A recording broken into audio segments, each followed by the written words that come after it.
Hello, welcome to John Barsby Broadcast with Jacqueline Babide, episode 11. I'm here with Miss Reynolds, the principal of John Barsby School. Hi, Miss Reynolds. Hi, how are you? I am good, and you? I'm fine, thank you. Yeah, it's Wednesday and it's sunny out. And that's good. We need a good weather. We do, for sure, yeah. Yeah, 2 days ago was International Women's Day, and that is very, very important to all the ladies in the country or in the universe. How did that? How is that important to you as a woman? Yeah, it made me reflect back a lot on my family, actually. My mom was a teacher, my grandma was a teacher, and here I am as a school principal now. And I really did a lot of reflecting back on how things have changed so much over the years. And both my mom and my grandma have passed on now, but I was hoping that maybe, they're watching over me in some way and would be proud of what we're doing here at the school. Um, and often I get together with my lady friends. I have a really strong circle of girlfriends, and we celebrate together on International Women's Day. And because of COVID this year, of course, we couldn't, but it was a lot of messaging and going back and forth with my girlfriends, as well as, I think about my daughter who's 21 and what that means for her and how lucky we are to be women in Canada. Mm-hmm. Yeah. That Women's Day shows us that we are strong and brave and we have our self-esteem. And how does that show us to you as a leader? Oh, yeah. I mean, being a high school principal is not something I ever imagined that I would do in my life. And it was scary to go into administration, for sure. I can say for sure that leadership is better when it's shared. So I really try and do that with my staff and look for what their strengths are and try and really encourage them to take on some leadership roles as well. And I think it's also about trusting yourself and your gut instincts. So when you know something doesn't feel right, you have to believe that and dig a little bit deeper. And always be looking out for the safety of students as well. So it is frightening, and sometimes you question yourself. I'm really fortunate here at Barsby to have Ms. Craker and Mr. Hasnauer, because we check in with each other a lot. Like, this is what I'm thinking, this is what I'm seeing in this situation. What do you think? And I also ask for help from senior admin quite often if I'm not sure of something. So it's not like I do it by myself. I have a really good team around me, and I think that being part of a team is what a good leader does as well. With a lot of people, when you are more like on the top, it's very so hard to ask for help because you feel like you are at the top. Like, how does that doesn't pull you down to ask for help, although you are at the top? Yeah, I think I think sometimes you just have to get over yourself, And I think, one of my past jobs was teaching in the life skills, a lot with, behavior students. And I think it's really good modeling to just say, hey, you know what, I don't know the answer to this, and I need to think about it, and I'll find out and I'll get back to you. Whether it's with a math problem when I was a learning assistance teacher, or sometimes with situations like one that just came up this morning I've not run into before, and so I need to do some thinking about it. So It's okay to ask for help no matter how high you are.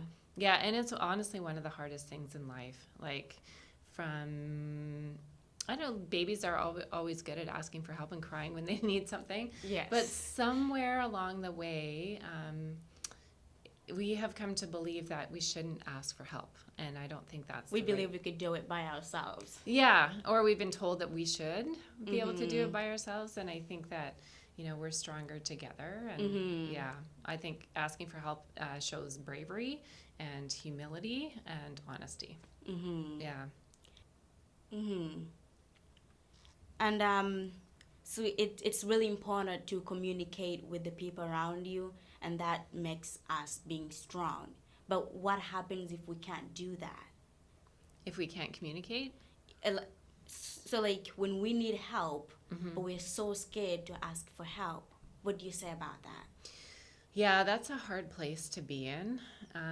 And I think sometimes if you're in a scary, caring school environment, it's really good when staff notice that, or if your friends notice that. And I think now, especially more than ever, it's really good to check in with people and just say, hey, are you doing okay? Is there anything I can do to help you? And come from that point of view where we're just all looking out for each other. I think it's really important. And sometimes just that little check-in with a student or staff member can really open the doors to a really good conversation, and students then being able to share what it is that's hard for them, and allow them to get some help. How does you being a principal different from the other jobs that you had before?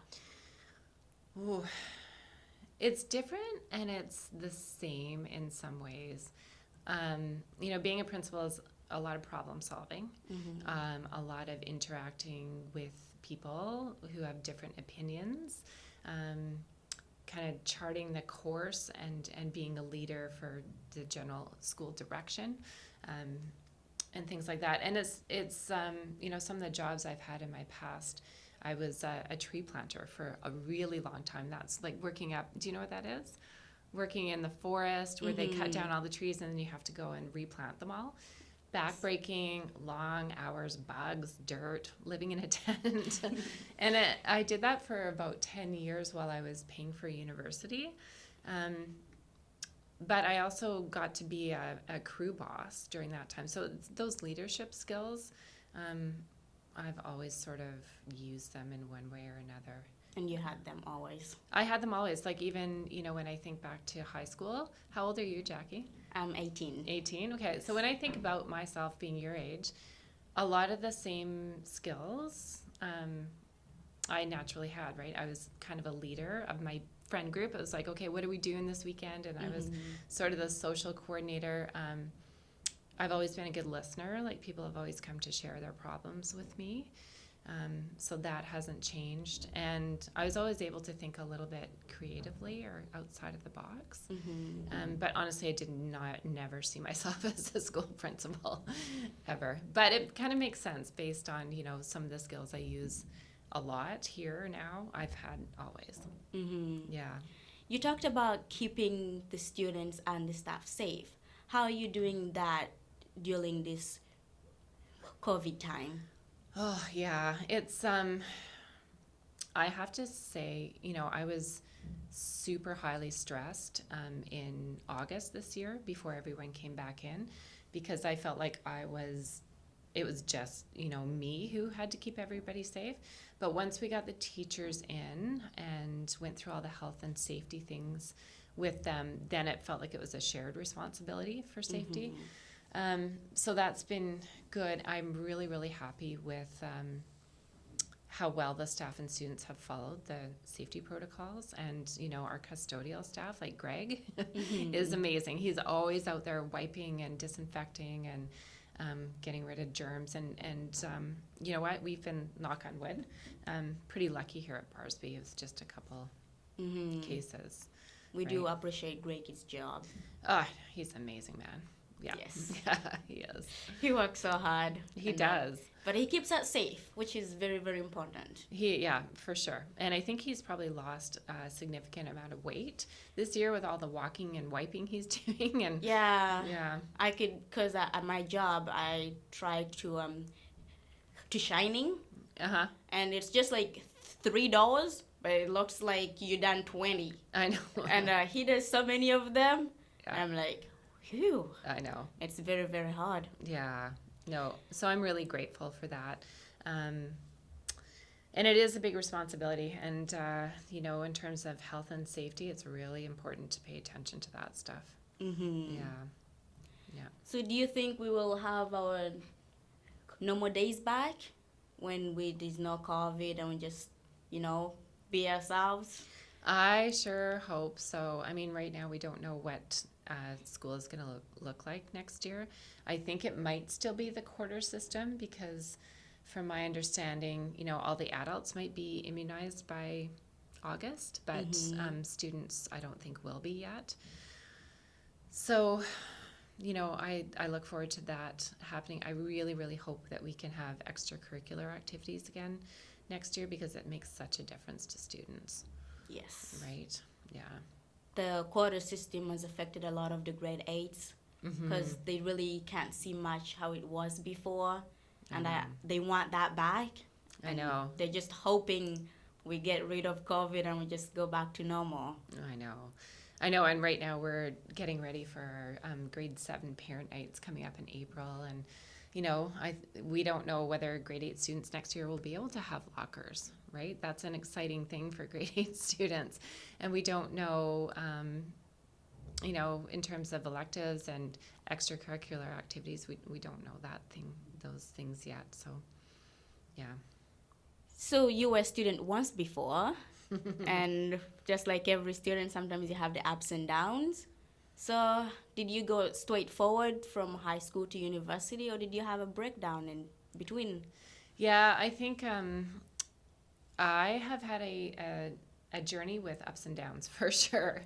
So, to students who are graduating and thinking about post-secondary, I just like to share with you, you don't always get it right the first time. Like, you don't always know what you want to choose. And I first started off in Asian studies because my mom and grandma lived in Asia, and there was a lot of connections, and my grandma's house was full of Asian antiques. So I took Asian studies when I first started post-secondary, and then quickly realized that it was something that I was not interested in.